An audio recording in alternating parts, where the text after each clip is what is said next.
So what is social practice? I think, very simply, it might be an arts practice that, uses either the social fabric or just in general any kind of interpersonal interaction as material or as content, that is the content of the work.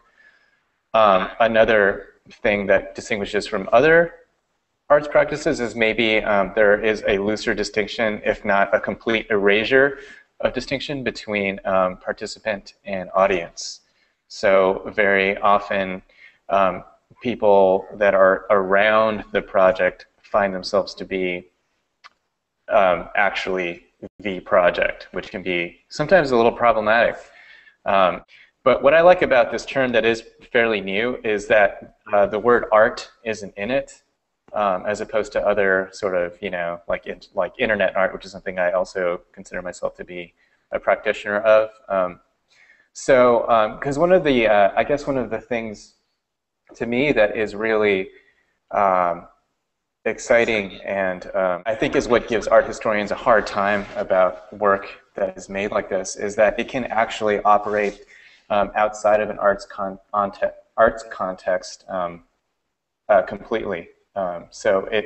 I think some of the most successful works that would be given this, this name, they actually can exist independently of the art world and do not necessarily require the validation of the art world to exist, which is something that is happening in a lot of different fields, but I think is really interesting.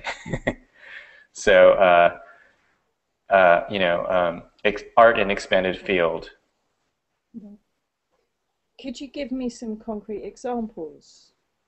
Yeah, I can give you a few. I mean, one work that I really like, I always think of Jeremy Deller's Battle of Orgreaves, because that was sort of a reenactment of a little-known battle, but it's also it took on.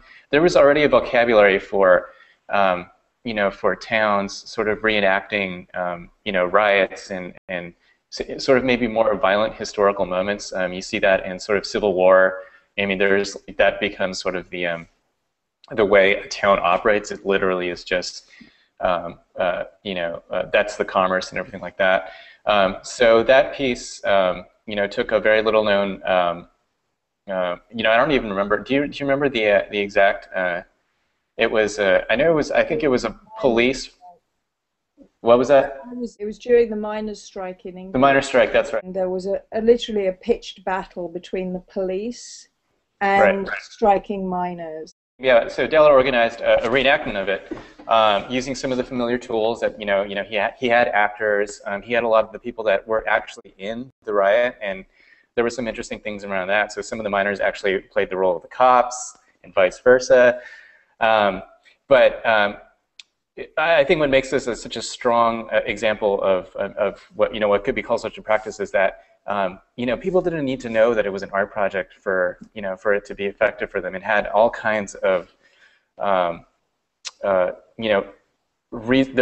people had all kinds of reasons to participate, to be interested, and even I think that the way that it was presented as an art object which is a documentary.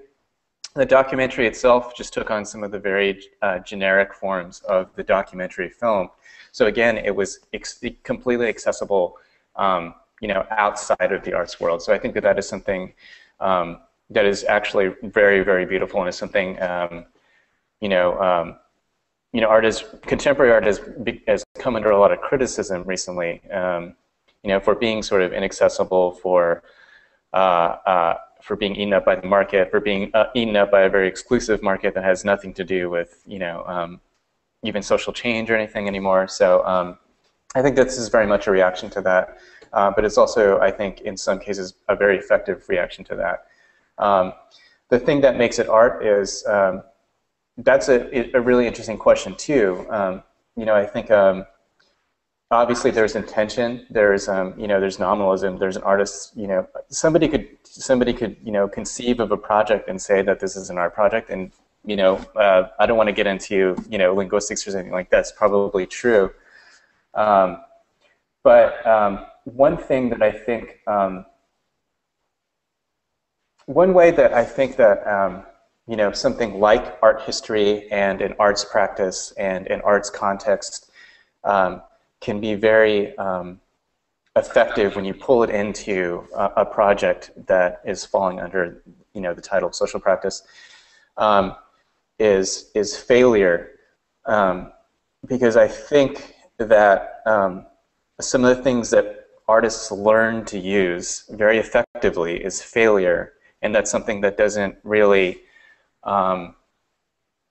if you are a social worker, you don't want to. I mean, even the thing about social practice is that it can look like a lot of different things. It can look like activism. It could look like it could literally be a business sometimes. There are numerous restaurants and various things like that.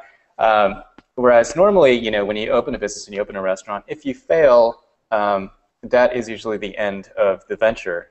It can be an object lesson. It could be, you could learn about how to start a business, better ways to open a business, et cetera, like that. But the thing about art projects is failure can sort of be built into the project in a way where even the way the project falls apart have a lot of poetic meaning.